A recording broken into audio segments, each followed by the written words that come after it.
سلام دوستای عزیز، به کانال ویدیو کوک خوش اومدین. توی این ویدیو طرز تهیه باقلوای خونگی خوشمزه رو براتون آماده کردم. امیدوارم که خوشتون بیاد. مواد لازم: مغز گردو، مغز بادام و مغز پسته، هر کدوم 200 گرم. خمیر فیلو 1 بسته. شکر 2 پیمانه.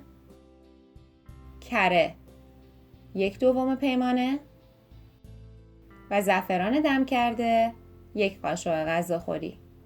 برای شروع من خمیر فیلو رو باز میکنم و چون این خمیر خیلی حساس هست و در دمای محیط زود خشک میشه، 1 دستمال آشپزخونه رو کمی مرطوب کردم و روی اون میذارم تا کاملا سطح خمیر رو بپوشونه. حالا میریم سراغ درست کردن شهد. برای درست کردن شهد 2 پیمانه شکر رو با 1 پیمانه آب داخل یک ظرف کوچیک ریختم و روی حرارت متوسط گاز گذاشتم. معمولا من توی این مرحله به صورت سلیقه‌ای و دلخواه هست که 1 قاشق غذاخوری عسل، 1 قاشق غذاخوری زعفران دم کرده و 1 چوب دارچین هم به شهد اضافه میکنم. حرارت رو زیاد میکنم تا شهد به جوش بیاد و بعد دوباره روی حرارت متوسط به مدت 8 الی 10 دقیقه میذارم که این شربت بجوشه تا قوام بیاد. بعد از اون هم شعله رو خاموش میکنم، شربت رو کنار میذارم تا کمی خنک بشه.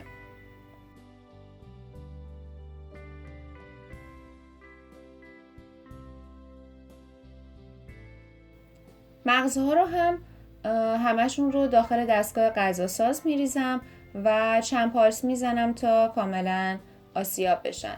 شما میتونید از هر کدوم این مغزها به تنهایی استفاده کنین و یا نسبت اونها رو بسته به سلیقه و ذائقه‌تون تغییر بدید.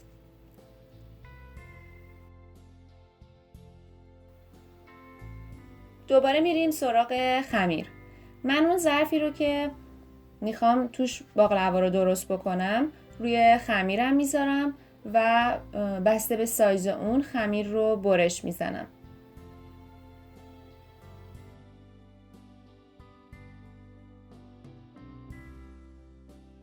کره رو هم از قبل گذاشته بودم بیرون از یخچال که کاملا آب بشه و براش کردن باهاش راحت تر باشه. کاملا کف ظرفم و دیواره هاش رو با کره براش میکنم. 1 لایه خمیر فیلو میذارم و دوباره روی خمیر رو کاملا با کره براش میکنم. یک چیزی که در درست کردن باقلوا خیلی مهمه همین مرحله براش کردن با کره هست که شما باید خیلی سخاوتمندانه سعی کنید که هر لایه رو با کره براش بکنید. معمولا 6 یا 8 لایه خمیر فیلو رو کف میذاریم، یعنی لایه اولمون 8 قسمته. من اون رو میذارم و هر لایه رو خوب با کره براش میکنم.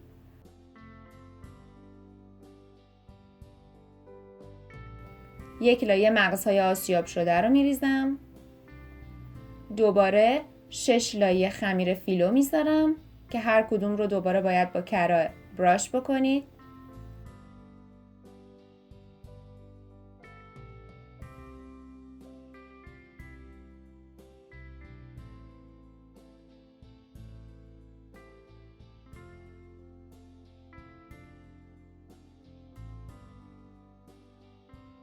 یک لایه دیگه مغزهای آسیاب شده و در پایان هم 6 یا 8 لایه خمیر فیلو.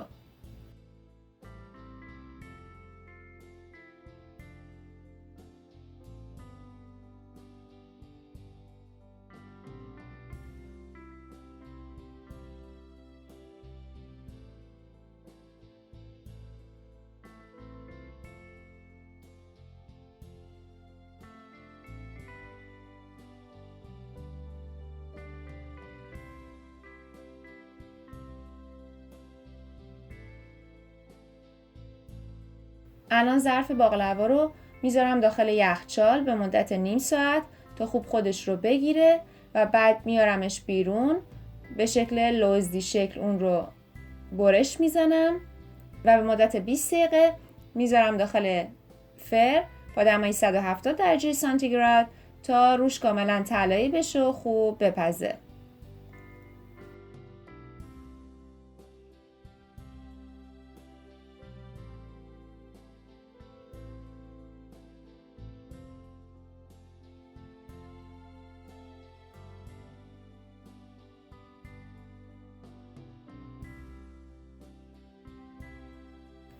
حالا با اون اضافه های خمیر ما میخوایم به صورت تکلایه باقلوه های تک نفره درست بکنیم.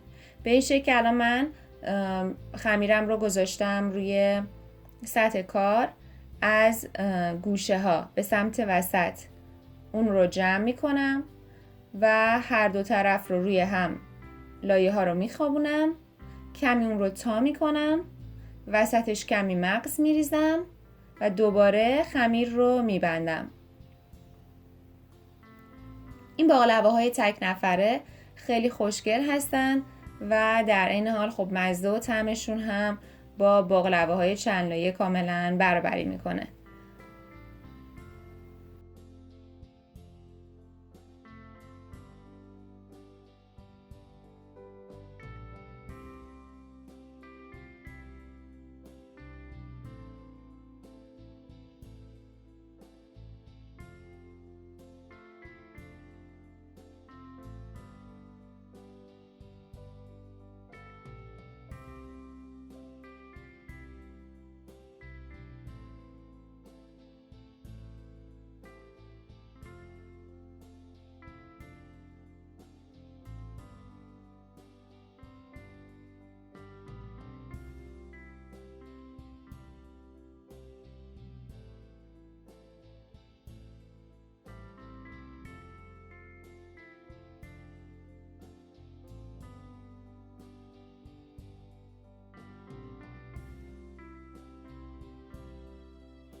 الان باقلوای ما کاملا پخته.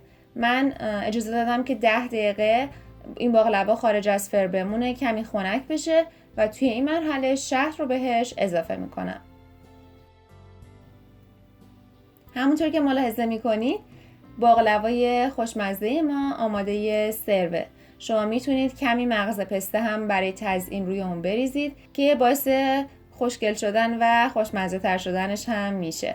امیدوارم که از این ویدیو هم خوشتون اومده باشه. حتما این باقلوای خونگی سریع و ساده رو درست بکنید و لذت ببرید. همچنین خوشحال میشم که این ویدیو رو لایک کنید، با دیگران به اشتراک بذارید و سابسکرایب کرده و عضو کانال بشید.